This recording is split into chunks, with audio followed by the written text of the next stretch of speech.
আজ আমি আপনাদের শোনাব ঠাকুর শ্রীরামকৃষ্ণ পরমহংসদেবের কথামৃত থেকে এক অসাধারণ শিক্ষা। এই শিক্ষা আমাদের মনে করিয়ে দেয় ভক্তি কেমন হলে ভগবান সত্যিই খুশি হন। একদিন দক্ষিণেশ্বর কালী মন্দিরে ঠাকুর ভক্তদের সাথে আলাপ করছিলেন।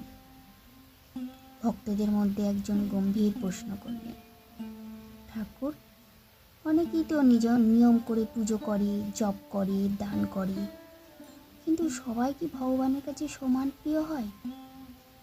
ঠাকুর হেসে বললেন, না রে ভাই, কেবল বাহ্যিক আচার অনুষ্ঠান দিয়ে ভগবানকে পাওয়া যায় না। ভগবান ভক্তের অন্তরে ভক্তি আর সত্যিকারের ভালোবাসা চান। তিনি তখন একটি গল্প শোনালেন। একবার এক রাজা তার সবাই ঘোষণা করলেন, আমার কাছে যে সবচেয়ে বিশুদ্ধ জিনিস নিয়ে আসবে তাকে আমি পুরস্কৃত করব। অনেক মন্ত্রী সচিব নানা দামি জিনিস আনলেন, কেউ সোনা, কেউ মুক্ত, কেউ হিরে।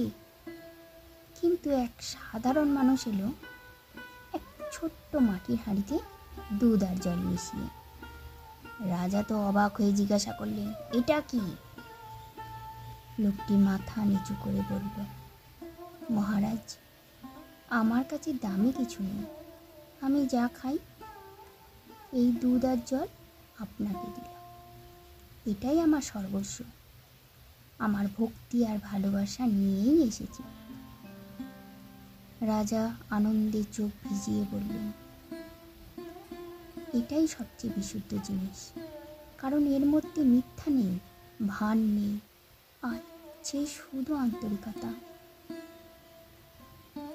ঠাকুর গল্প শেষ করে বললেন, দেখো, ভগবানও তাই চান। ভক্ত যদি আন্তরিকভাবে ডাকেন, ভগবানও সাড়া দেন। সেখানে বাহ্যিক আয়োজনের চাইতে সত্যিকারের হৃদয় বেশি মূল্যবান।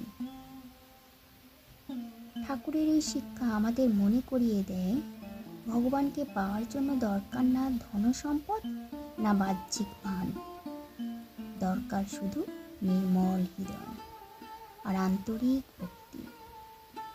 তাই আসুন আমরাও ঠাকুরের মতো ভগবানকে ভালোবাসা মানে হৃদয়কে শুদ্ধ করা শিখি। জয় ঠাকুর।